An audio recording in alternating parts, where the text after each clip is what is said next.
Белавежская пушча найбуйнейшы старажытны лес Еўропы. Звесткі пра пушчу сустракаюцца яшчэ ў антычнага гісторыка Герадота у 5 стагоддзі да нашай эры і Іпаціўскім летапісе ў 1983 годзе. У канцы 14 стагоддзя вялікі князь Вялікага княства Літоўскага Ягайла абвясціў пушчу забароненай і устанавіў забарону на паляванне. Старажытны лес ахоўваецца ўжо 600 гадоў. У Белавежскай пушчы налічваецца каля 2000 дрэваў волатаў. Некаторыя з іх з'явіліся яшчэ да адкрыцця Калумбам Амерыкі. Белавежская пушча ўключана ў спіс сусветнай спадчыны ЮНЕСКО. У Беларусі жыве найбуйнейшая ў свеце папуляцыя зуброў. Гэтыя жывёлы самыя цяжкія і буйныя наземныя млекакормячыя на еўрапейскім кантыненце. Апошнія еўрапейскія прадстаўнікі дзікіх быкоў. Мікола Гусоўскі напісаў сваю знакамітую песню пра зубра па замове папы рымскага Льва X, які хацеў пачуць праўдзівае паэтычнае слова пра паляванне на зуброў. Найбольшая іх колькасць зуброў жыве ў Белавежскай пушчы. Национальный парк Припятский – это единое место на планете, где існуюць першабытныя поймовыя дубровы.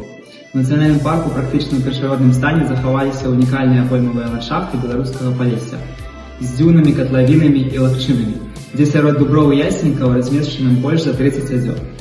На палесе таксама захаваліся самыя вялікія натуральныя балоты ў Еўропе. Найбольш буйныя з іх – Званец 150 квадратных кіламетраў і Дзікая 80 квадратных кіламетраў. Нясвіж належаў аднаму з багацейшых у Еўропе родаў радзівілаў. Шмат у чым сваім непаўторным аблейкам Нясвіж абавязаны творам італьянскага архітэктара Яна Джаванні Марі Бернардоні. Замак узведзены ў 16 стагоддзі і пабудаваны ў стылі барока. У храме знаходзіцца адзін з найбуйнейшых у Еўропе некропаляў княжацкага роду, які налічвае 102 саркафага членаў сям'і радзівілаў.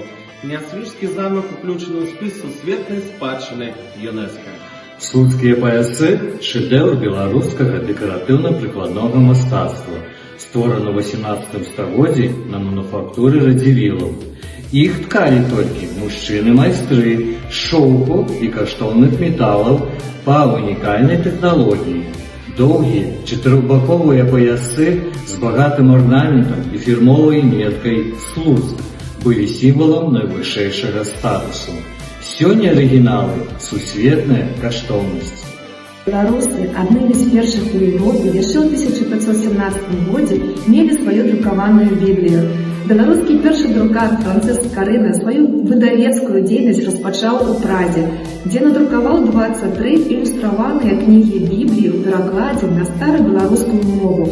У пачатку 1520-х гадоў пераехаў у Вільню і заснаваў друкарню. У ёй надрукаваны малая падарожная кніжыца і апостал. Рэнесансныя выданні з Карыны вылучаюцца высокай якасцю друку, своеасаблівымі ілюстрацыямі і гравюрамі, шрыфтам і іншымі кампанентамі выдавецкай эстэтыкі і майстэрства. Партызанскі рух у Беларусі ў гады Другой сусветнай вайны. Ужо ў 1943 годзе партызаны кантралявалі каля 60% тэрыторыі рэспублікі. На тэрыторыі Беларусі ў гады Другой сусветнай вайны дзейнічаў самы буйны ў Еўропе яўрэйскі партызанскі атрад, арганізаваны братамі бельскімі. Пра рэальныя падзеі, звязаныя з дзейнасцю атрада, распавядае фільм «Супраціўленне», прэм'ера якога адбылася ў студзені 2009 года. 15 нобелевскіх лаўрэатаў маюць беларускае паходжанне. Это самая прэстыжная міжнародная прэмія існуе ўжо больш за 100 гадоў. І за гэты час была уручана прадстаўнікам самых розных краін.